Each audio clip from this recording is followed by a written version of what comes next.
కలుగునుగాక. మీ అందరికి కూడా ప్రభునామంలో శుభాభివందనాలు తెలియజేస్తున్నా. పరిశుద్ధ గ్రంథంలో నుండి మత్తయి సువార్త 5వ అధ్యాయము 8వ వచనాన్ని చదువుదాం.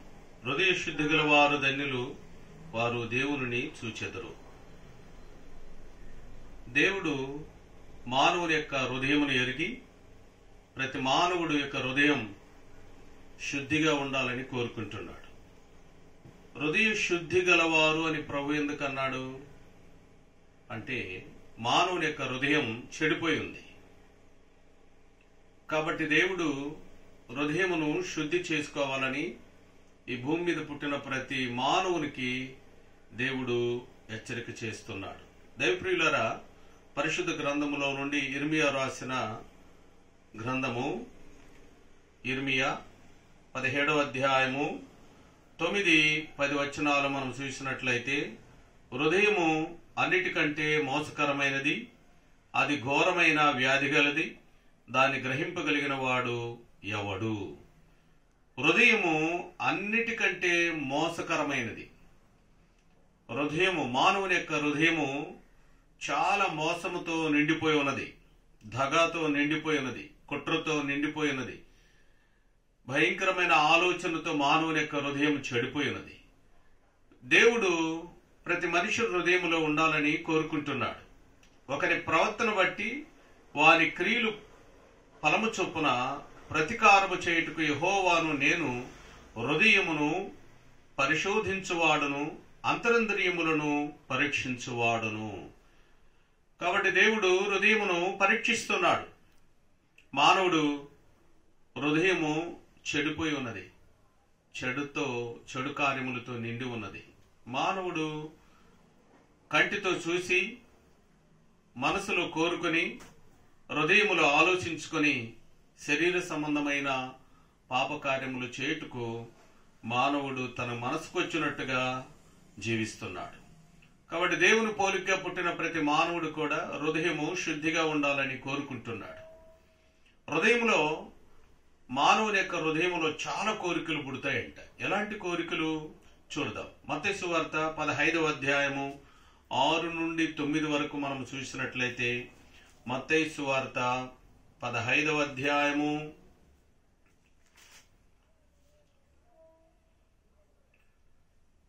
18-19 వచనాలు చూడదాం. నోట నుండి బయటికి వచ్చినది హృదయములో నుండి వచ్చును, ఇవే మనుషుని అపవిత్రపరచునని మీరు గ్రహింపరా? దురాలోచనలు, నరహత్యలు, వ్యభిచారములు, వేశ్యాగమనములు, దొంగతనములు, అబద్ధ సాక్ష్యములు, దేవదూషణలు హృదయములో నుండే వచ్చును. ఇవన్నీ మానవుని యొక్క హృదయములో దురాలోచనలు, చెడు కోరికలు. మానవుడు చెడిపోవడానికి సాతాను పన్నిన పన్నాగములు చాలా ఉన్నాయి. సెల్ ఫోన్ ద్వారా వచ్చే నీచమైన దృశ్యాలు, వాటిని చూసి హృదయం చెడిపోతుంది. కొన్ని సినిమాలు చూసి కూడా హృదయం చెడిపోతుంది. మనిషిని చూసి కూడా చెడిపోతున్నాడు. కాబట్టి మానవుని యొక్క హృదయము పరిశుద్ధంగా ఉండాలని, మానవుడు హృదయములో ఉండే పాపమును బట్టే మానవుడు అశాంతిలోకి శాంతిని కోల్పోయి సమాధానం లేక నెమ్మది లేక ఉన్నాడు. కనుక ప్రియ, ఈ మాటలు వింటున్న ప్రియ సహోదరుడా, సహోదరి, నీ హృదయమును పరిశుద్ధపరచుకోవాలంటే ప్రభు దగ్గరకు రా. దేవుడు నిన్ను పిలుస్తున్నాడు. నీకు శాంతి దొరుకుతుంది, సమాధానము దొరుకుతుంది. ప్రభు అంటున్నాడు, ప్రయాసపడి భారమును మోయిచున్న వారులారా నా యొద్దకు రండి, మీ ప్రాణమునకు విశ్రాంతి దొరుకునని ప్రభు చెప్తున్నాడు. కనుక మన ప్రాణం సంతోషంగా సమాధానంగా ఉండాలంటే హృదయములో నుండి చెడును తొలగించుకోవాలి.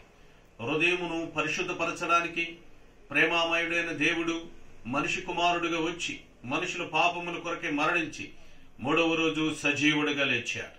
ఆయన అమూల్యమైన రక్తం, ఆయన పరిశుద్ధ రక్తం మానవుని యొక్క హృదయమును శుద్ధి చేస్తుంది.